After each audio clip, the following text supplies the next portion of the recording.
दोस्तों के साथ बाहर तो चलते हैं। जाएंगे हम तो बाहर जाएंगे।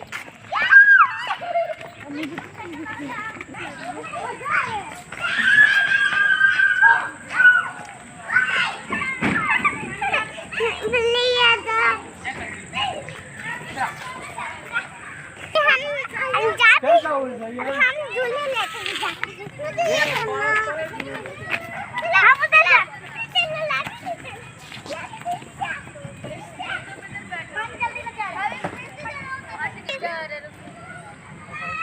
क्या बोला मेरे पास अब भरने का ही नहीं।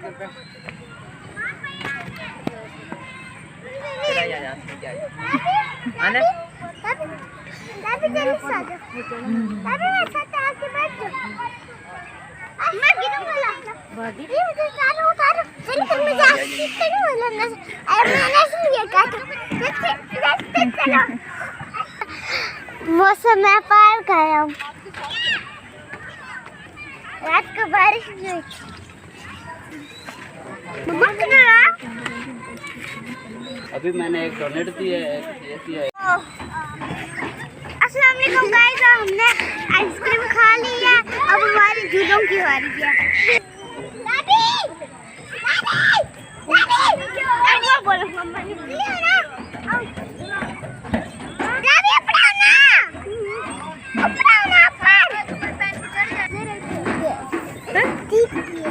क्या कर रही हो?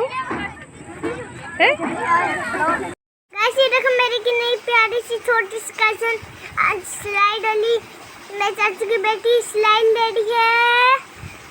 बहुत एंजॉय कर रही है मैं भी एंजॉय कर रहा हूँ उसके साथ साथ। गाइस ये बहुत प्यारी है। मैंने सोचा था इसी तरह की हमारे घर में पैदा होगी मगर वो तो मौसम क्या बोलना बेनाम जान कब गाइस ये जाने की कोशिश करी है। गाइस हम पहुंच गए यहाँ पे मम्मी गाड़ी मजे मजे की पुलाव और साथ के बाद और साथ में हम कोका कोला और 7 अप। गाइस आज ईद के दिन में खाना खाया बहुत मजा आया। मैं बोलता ना आप लोगों की ईद कैसे गुजरी।